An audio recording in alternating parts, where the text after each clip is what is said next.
Okay, so today we're gonna do something a little different. I was looking for some souvenirs from my next divisional I made, and I found a bunch of these bass belt buckles. These divisional tournaments that the federation put on were a big thing, and got a lot of cool souvenirs. So we'll look at these buckles. Some of it will be a review. Some of it will be you know preview of what's to come. Here's a buckle from 1985 Eastern Divisional. The map there shows the 13 states that were part of the Eastern Division, and Lake Winnipesaukee. We talked about that previous. Then this is 1999 on the, or 1989, the Potomac River. Team didn't do that well. That was my second divisional team. Probably not going to see that again. We talked about this already. This is the buckle from the 1990 Eastern Divisional on the Connecticut River, where the New York team won. The Winnipesaukee was on the Connecticut team. 99 at the Potomac, I was on the New York team. 1990s New York team, we won. I made it to the national championship and ended up going to the Classic. This was the following year 1991. That was again at the Connecticut River. The team finished third, and I requalified for the national championship as the top guy in the team. Back when the national championships first started, as a part of the steps of making it a Classic, the prior year winner didn't automatically requalify. So when I went to the national championship in '92, it's because I qualified again on the Connecticut River. We had third place. There's a belt buckle from the '91 Classic, because any big deal event that they had, Bass gave up belt buckles. Here's the next time I went to a divisional, and that's 1993 on the Hudson River. Now that's we're going to talk about a lot in the future, because right there is the guys that made the national championship from the 1993 divisional on the Hudson. The New York team came in third. I'm right there, and that's Brian Kerschel, and everybody knows all about Brian Kerschel. So right here, we went to the national championship, so I was there when he won. So go on to the next buckle here. The first buckle I found that's for a national championship, that's the 1994 national championship on Pine Bluff. Brian Kerschel won the tournament. This is the only national that I was ever at, and I believe that the top 5 were the qualifiers for the Classic. Generally in the national, the top finisher in each of the 5 divisions got to go to the Classic, and they were 1 through 5. And I came in 6th place in this tournament. So I was watching a show about Brian Kerschel, one of the old Bass Masters, earlier in the day, and my name showed up on the standings. They showed the top 6, so I got out of there, and this picture I just showed you was on that too. So I thought that was pretty cool, and we're going to talk about Brian in the future quite a bit. Here's a 1995 divisional. Starting to see a trend here. I had a week's free vacation at some fishing location about every fall, and this one's pretty beat because it was Lake George, and it's a little special to me. The Lake George one. The NPFL is going to be fishing there, and it's going to be really a cool thing. The way these divisionals work, each state gets it's a rotation when they can host, and some of the states in New England, especially like Rhode Island, Massachusetts, even like New Jersey, just don't have a body of water that's suitable for a tournament that's, you know, these ones by 95, there was a 12-man team. There's 13 teams. It's 132 guys, if I'm good at math, I don't know. And so you basically need to have a body of water that's suitable for a pro-level event in order to have one of these divisionals. So some of these repetition in states like the Connecticut River, it's because Rhode Island hosted the event on the Connecticut River. One of these future ones, the Hudson River, was a New Jersey host. Okay, so back to this thing.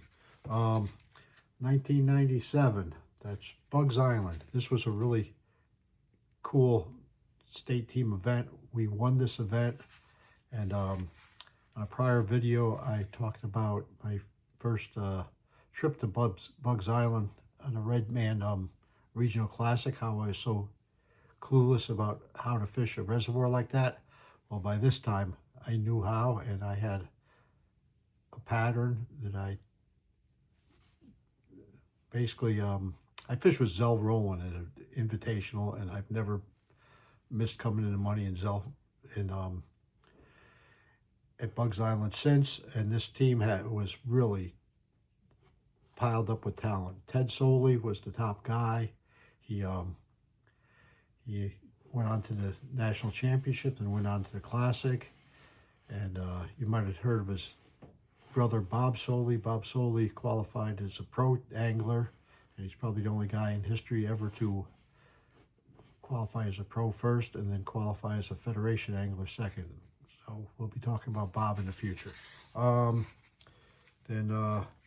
So 1999, Ohio River. I'd switched from all these tournaments after 93 or 90. Yeah, I changed. So I started fishing with New Jersey Club, and I went to the national championship 3 times in 4 years through New York. And then once I joined New Jersey, it was a little tougher because largely what you'd go to one of these divisional tournaments, and you know, you go someplace that the fishing wasn't very good.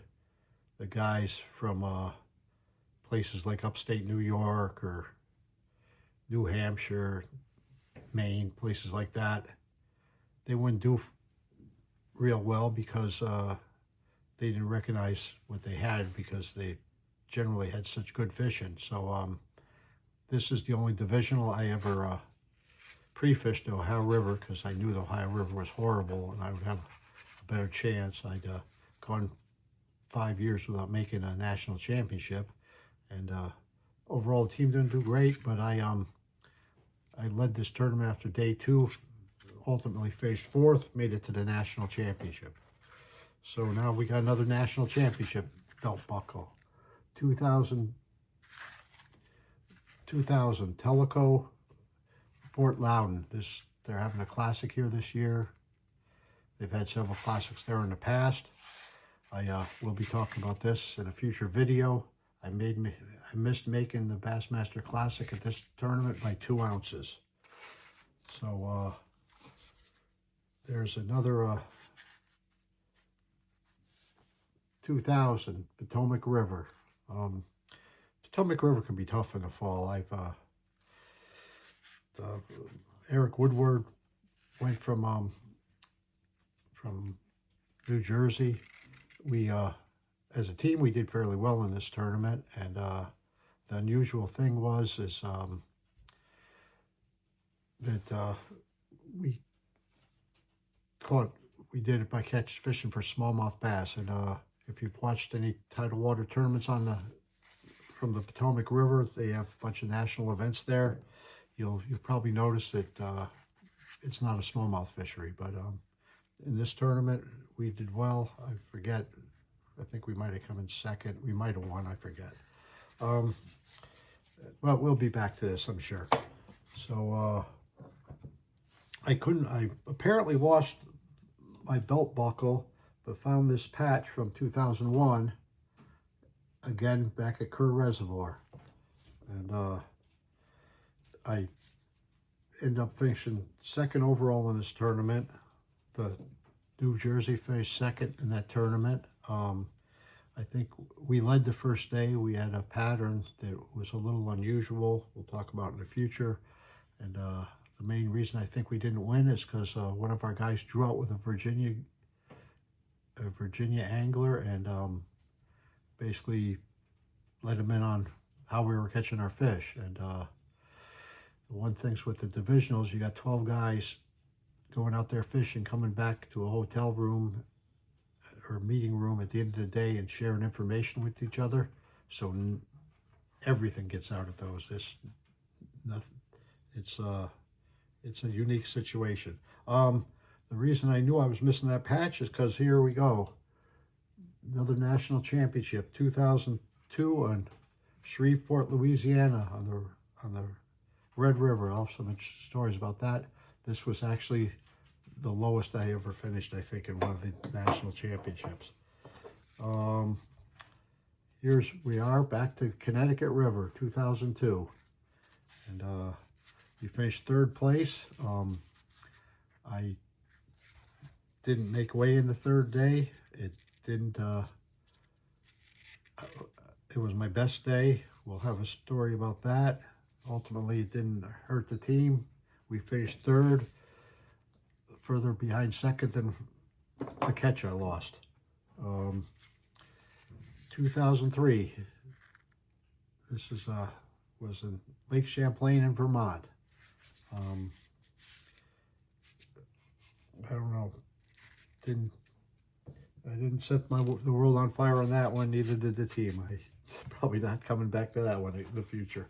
Okay, here, 2004. We were back up to Lake Winnipesaukee. New Jersey team didn't do that well overall, but I was the top guy on the team, and I got some good stories about this particular tournament. This was on a belt for a time, I guess. It's pretty beat. Lake Winnipesaukee. Someday one of these pro events are going to go up there. This is a great place to fish up in New Hampshire. You can catch 100 fish in a day there. So here's another buckle. That's the 2005 Federation National Championship that I won in Kissimmee chain, and we'll get into stories like that after a while. Okay, here's the final national championship I made. This is 2006.